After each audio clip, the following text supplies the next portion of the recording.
kita akan mempelajari tentang basis kranii eksterna. Setelah video yang sebelumnya kita belajar tentang permukaan dalam dari basis kranii, kali ini kita akan mempelajari tentang permukaan luar dari basis kranii. Jadi basis kranii aspek eksternal. Nah, ada apa saja sih tulang penyusunnya di sini? Yang pertama yang akan kita pelajari adalah os oksipital. Os oksipital itu batasnya dari sini,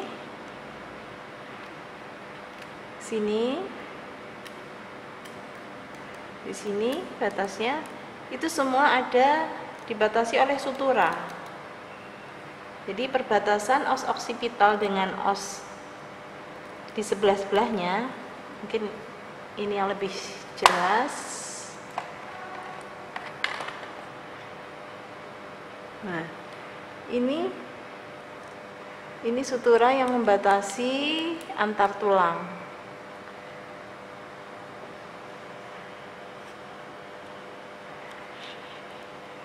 Nah, ini suturanya. Jadi os oksipital itu, ini suturanya ya. Jadi os oksipital itu sini, daerah sini sampai ke sini. Nah, dari sini itu os oksipital. Untuk bagian-bagiannya ada yang dinamakan pars basilaris.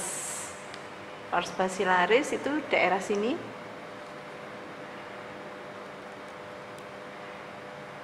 Pars basilaris.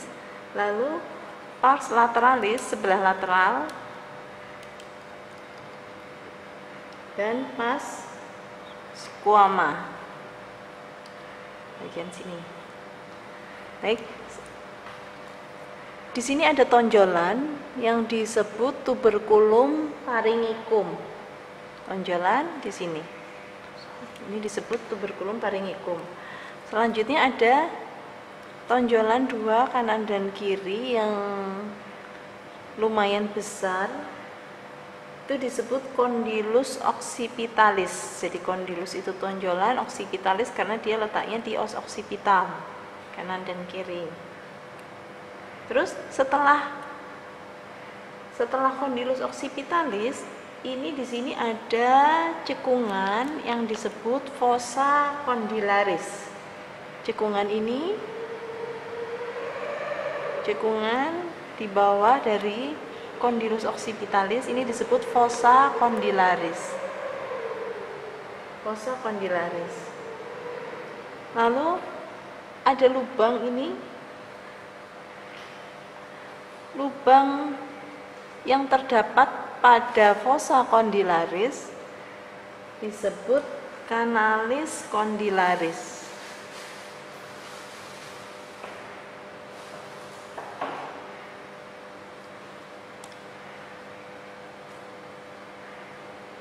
Ini lubang yang dimasuki jarum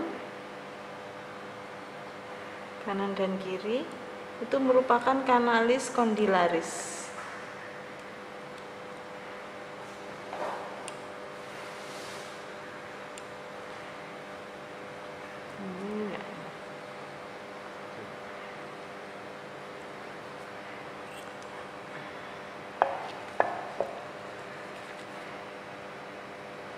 Ini lebih tampak pada kranium yang ini lubangnya. Nah, ini disebut canalis condylaris. Cekungannya disebut fossa condylaris. Lalu ada struktur ini, lubang yang besar ini tempatnya medula oblongata. Ini tampak juga pada fasies internanya, yaitu foramen magnum. Foramen magnum. Nah, di bawah foramen magnum ini ada tonjolan berupa lingir panjang, itu disebut crista occipitalis externa. Kalau yang di bagian dalam fasies internanya disebut crista occipitalis interna, kalau yang di bagian luar disebut crista occipitalis externa. Lebih ke bawah lagi ada tonjolan disebut protubransia occipitalis externa. Tonjolan ini disebut protubransia occipitalis externa. Nah, dari protubransia occipitalis externa ini terdapat garis-garis, kalau diraba gini lebih terasa. Jadi tonjolan berupa garis panjang itu disebut linea. Nah, lineanya ada yang paling bawah itu linea nuchae inferior. Lalu yang di tengah linea nuchae superior. Dan di atas lagi ada linea nuchae suprema.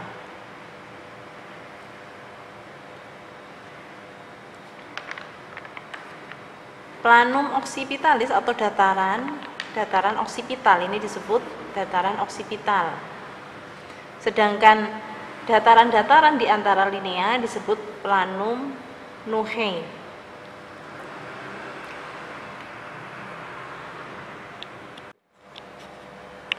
Baik, kita lanjutkan untuk os atau penyusun tulang berikutnya yang berbentuk kipas. Ini batas-batasnya, suturannya. Ini batas-batasnya sampai ke sini. Lalu bagian sini. Nah, ini disebut os temporal. Os temporal. Atau kalau yang sudah dipecah-pecah, nah, os temporal bentuknya seperti ini.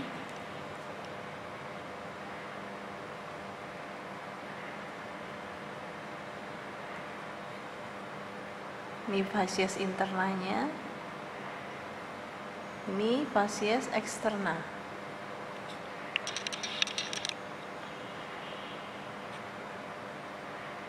Nah, bagian-bagian dari os temporal yaitu yang berbentuk kipas ini seperti sisik, ini dinamakan pars squamosa. Lalu ini lubang telinga ini dinamakan pars tympanica. Bagian sini disebut pars tympanica. Lalu tulang yang berbentuk piramid ini, kalau dari dalam terlihat seperti piramid, kalau dari luar, nah, ini disebut pars petrosa. Nah, di bagian belakang ini ada tonjolan besar disebut pars mastoidea.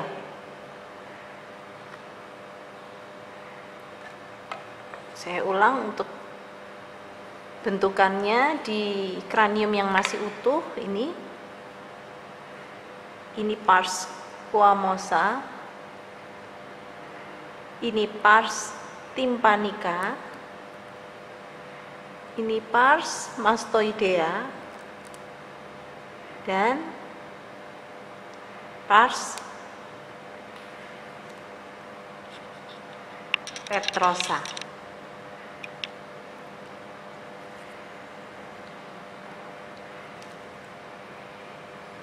Untuk bagian dalamnya ini pars petrosa, yang ini. Jadi daerah sini ini termasuk ke dalam os temporal.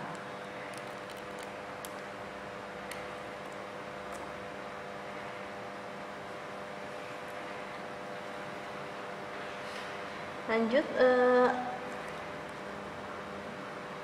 untuk di bagian eksternalnya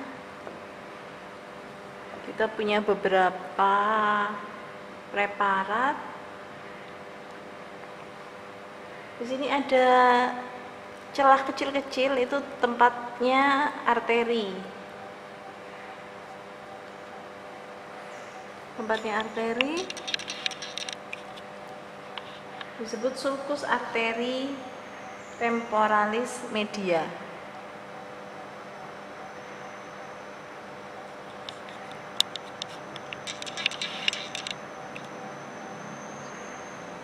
Ini disebut cekungan panjang, ini tempat pelekatannya arteri, disebut sulcus arteri temporalis media. Lalu ada prosesus tonjolan, ini disebut prosesus zygomaticus. Prosesus zygomaticus.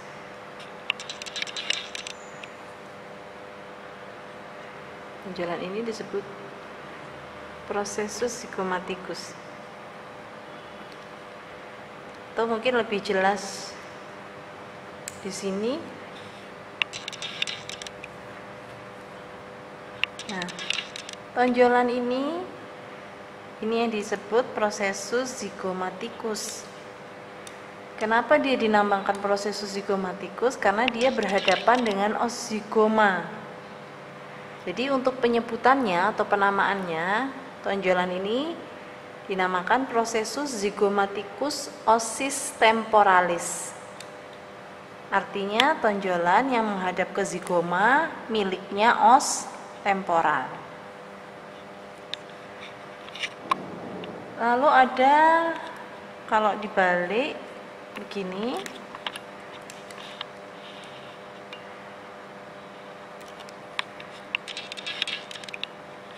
tampak tonjolan di sini dinamakan tuberculum articulare.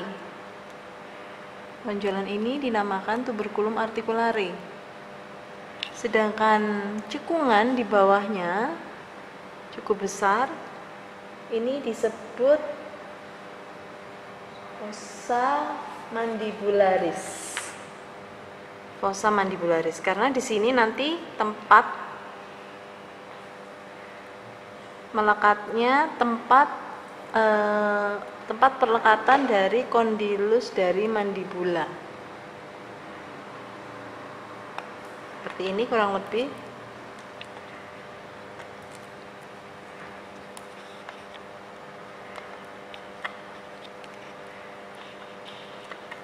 Nah, gini.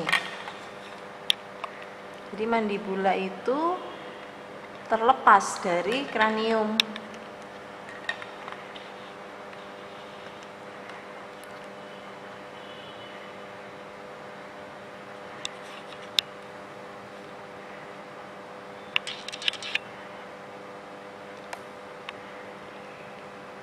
Nah, kondilus mandibula ini, tonjolan mandibula ini menempati dari fossa mandibularis.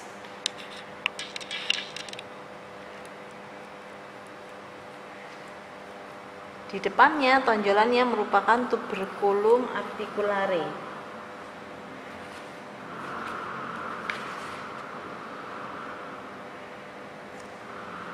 Lalu di pars tympanica ini tampak lubang telinga, disebut porus acousticus externus.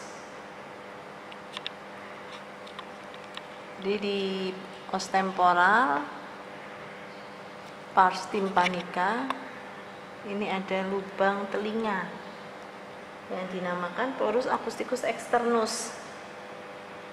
Di dalam lubang ini ada saluran yang dinamakan meatus acousticus externus.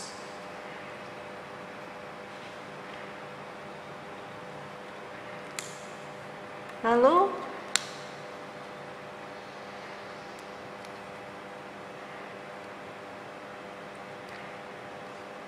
ini tonjolan panjang, kecil panjang, nah mungkin lebih terlihat dari samping.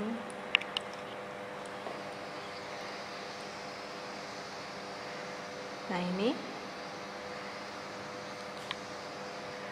tonjolan panjang kecil ini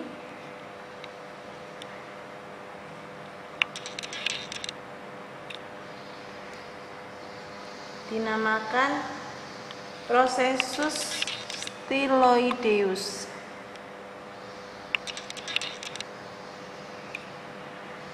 Nah, ini prosesus styloideus.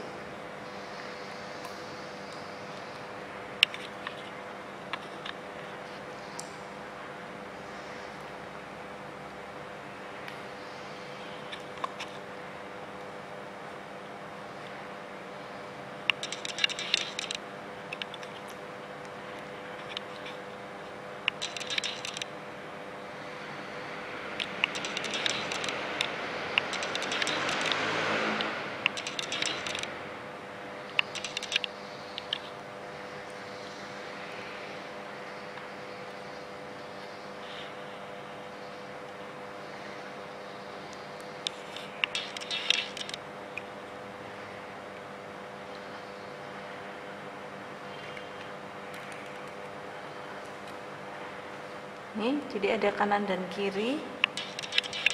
Processus styloideus. Ya.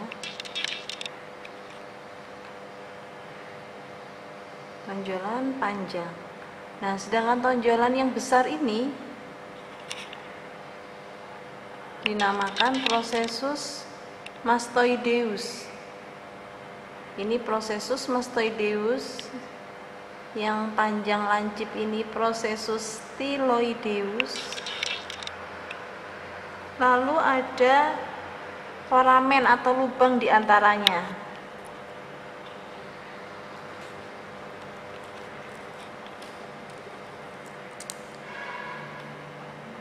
Nih.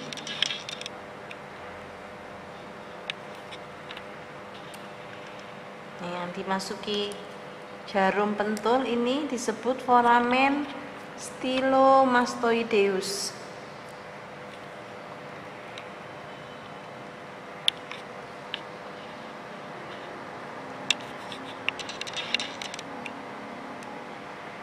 Kanan dan kiri.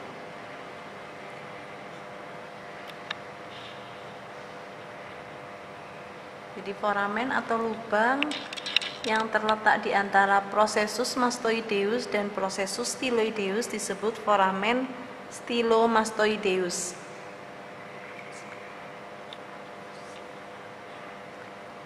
Yang dilewati oleh nervus facialis, nervus 7.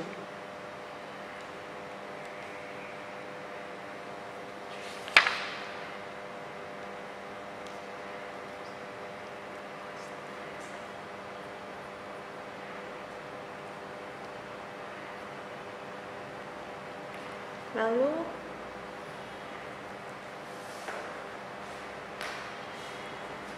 ada foramen atau lubang di belakang dari processus mastoideus. Ini disebut foramen mastoideus. Nah, ini jadi yang ini foramen mastoideus. Lalu untuk sutura-suturanya nanti bisa dipelajari dengan melihat atlas. Jadi sutura ini adalah perbatasan antar tulang. Untuk penamaannya mengikuti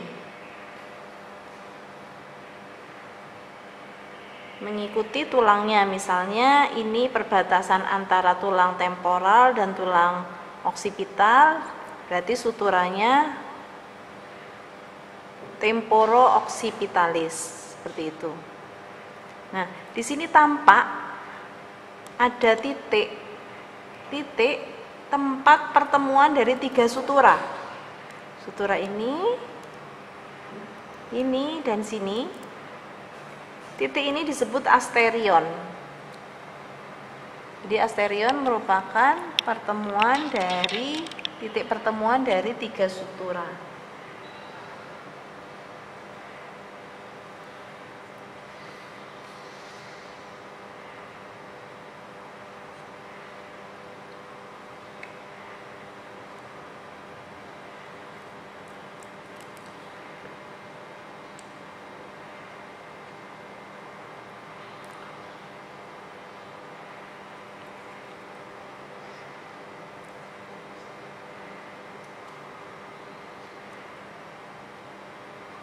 Di daerah ini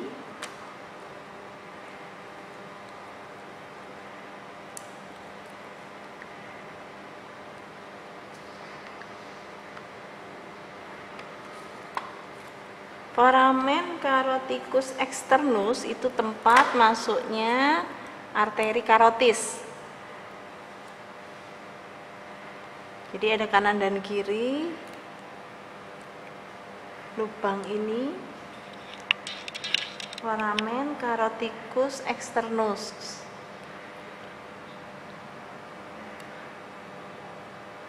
Yang dia nanti akan dilewati oleh arteri karotis eksterna.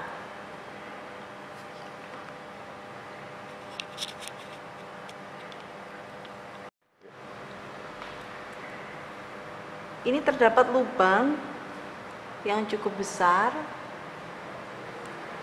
di sebelah frontal, di sebelah depan dari processus styloideus. Nah, ini lubang ini merupakan foramen caroticus externus.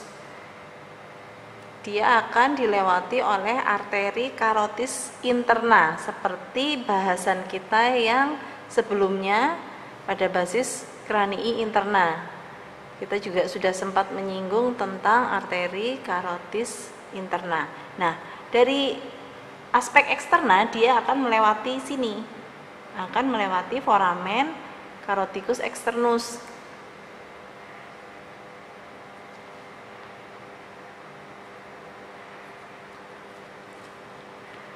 Ini ada celah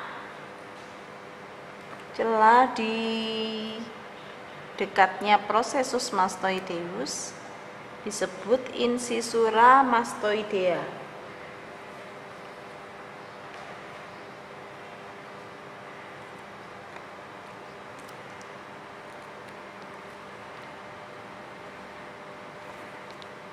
Di dekat dari foramen caroticus externus ini tampak cekungan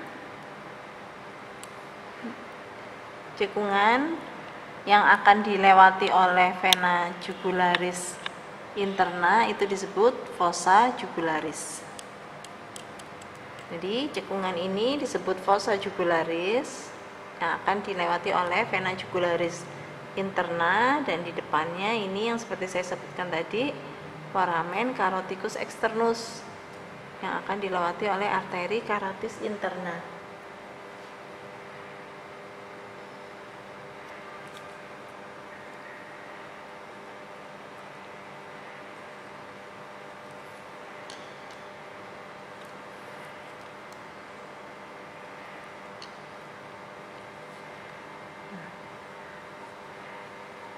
Pada potongan kranium yang ini tidak tampak adanya linea-linea, tapi bisa kita jumpai pada kalvaria.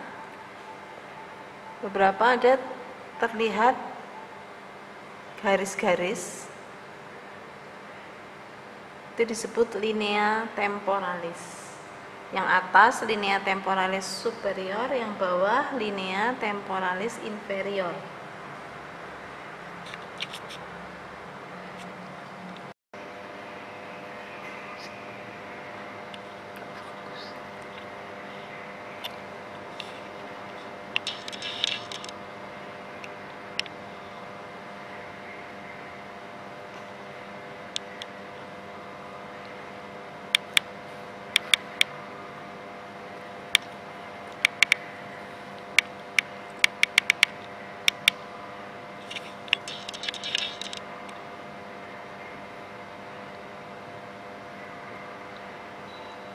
Tonjolan yang terletak di depan cekungan yang lebar ini, tonjolan ini disebut, keseluruhan tonjolan ini disebut tuberculum articulare. Jadi keseluruhan tonjolan ini disebut tuberculum articulare, sedangkan cekungan ini disebut fossa mandibula yang akan ditempati oleh condylus mandibula. Seperti ini.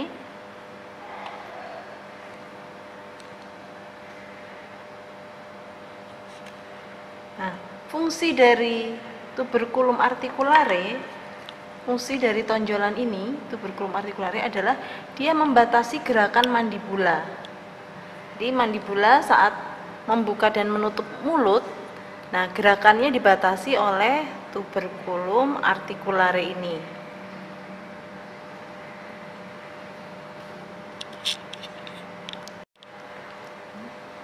Jadi pergerakan mandibula dalam membuka dan menutup mulut seperti ini, atau misalkan mengunyah ke lateral, ke samping kanan dan kiri, dia dibatasi gerakannya oleh tuberculum articulare. pada beberapa kasus terjadi kondilus mandibula ini terlepas dari fossa mandibula. Jadi kondilus mandibula terletak di anterior dari tuberculum articulare. Nah, pada kasus seperti ini pasien tidak bisa menutup mulut. Hal ini biasa dikenal dengan dislokasi mandibula. Nah, begini. Jadi harusnya letak mandibulanya, letak kondilus mandibulanya ada di fossa, ada di cekungan ini.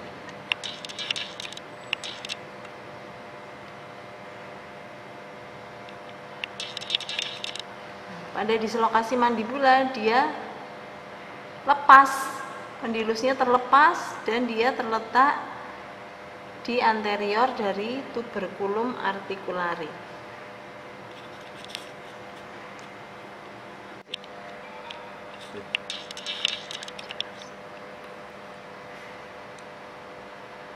Di sini tampak cekungan. Nah, di sini cekungan yang besar. Ini disebut fossa jugularis.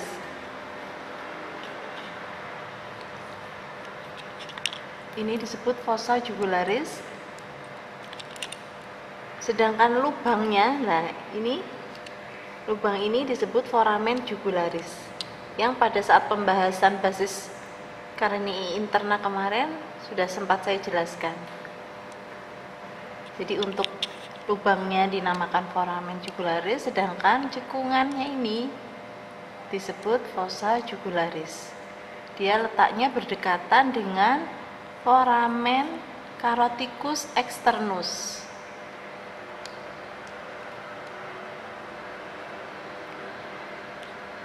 Tempat dari arteri carotis interna.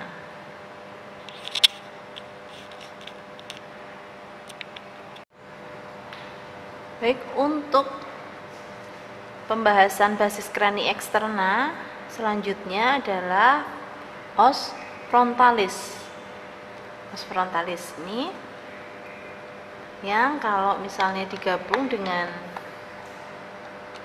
calvarianya seperti ini.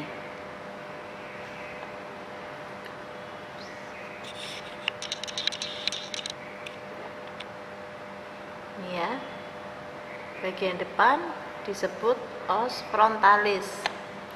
Mungkin masih ingat juga pada pembahasan yang calvaria ini dinamakan sutura metopika. Dia membelah di tengah-tengah dari os frontal. Yang pada masa kecil atau masih bayi itu terlihat lebih jelas sutura metopikanya. Dengan seiring bertambahnya usia, dia akan menutup suturanya. Nah, kurang lebih seperti ini untuk bentukan calvaria dewasa. Jadi sudah tidak tampak sutura metopika.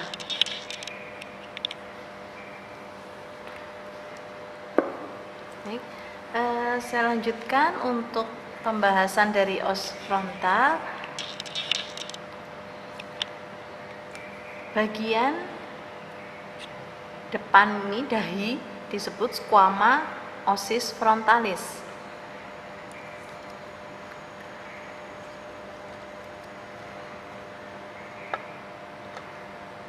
Nah, ini disebut squama ossis frontalis. Sedangkan bagian dari os frontal yang dekat dengan hidung disebut pars nasalis. Pars nasalis ossis frontalis. Lalu atap dari bola mata ini dibentuk oleh os frontal. Ini kalau dari aspek eksternanya seperti ini, kalau dari aspek internanya, nah Ini merupakan atap dari bola mata yang merupakan os frontal.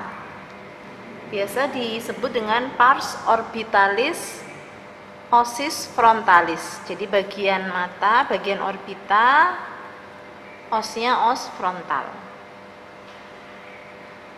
Lalu di sini ada tonjolan. Ini tonjolan ini. Ini ada sutura. Kalau ada sutura, dia menunjukkan berarti ini sudah os yang berbeda. Ini adalah batas dari os frontal. Sutura ini merupakan batas dari os frontal. Ke bawahnya ini sudah masuk os zigoma. Nah, tonjolan ini disebut processus zygomaticus osis frontalis. Jadi tonjolan yang menghadap ke zigoma miliknya os frontal. Di sini terdapat titik-titik yang sangat penting untuk perawatan di kedokteran gigi nantinya, untuk mengukur titik-titik sefalometri, untuk mengukur perawatan di ortodonti. Di sini ada dinamakan glabella. Glabella itu merupakan titik tengah atau pertemuan dari alis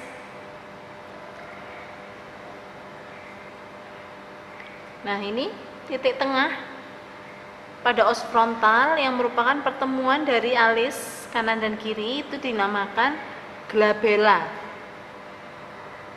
Nah, tonjolan tempatnya alis ini disebut arcus superciliaris. Jadi terlihat ya, ini lebih menonjol. Ini atau mungkin yang ini.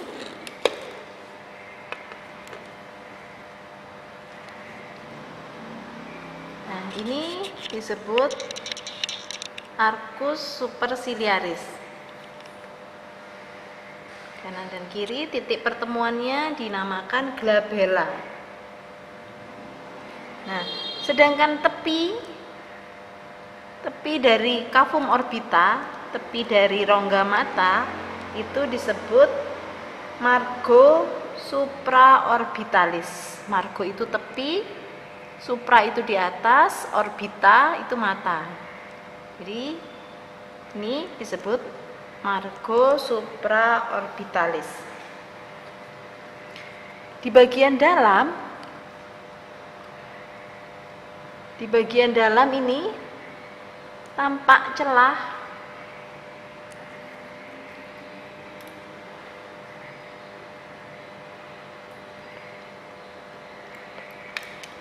ini celah di atas rongga atau cavum orbita. Nah, itu terdapat celah. Nah, ini disebut fissura orbitalis superior. Kenapa disebut fissura orbitalis superior? Karena di bagian bawahnya, nah yang ini yang fissura orbitalis superior, sedangkan di bawah ini disebut fissura orbitalis inferior. Yang ini yang inferior.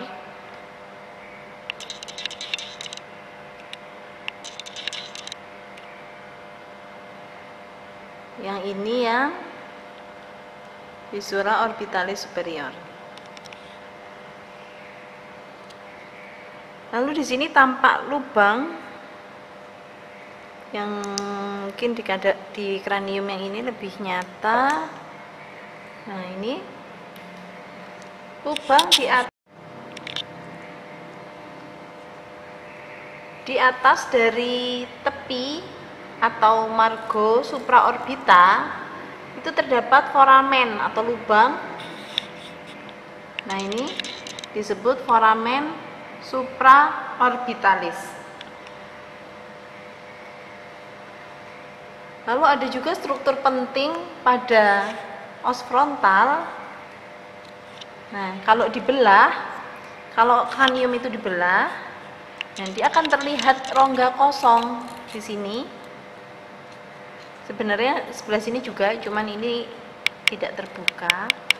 Nah, ini dinamakan sinus frontalis. Jadi kalau dibelah kalvarianya, dibuka, ini akan tampak rongga kosong disebut sinus frontalis.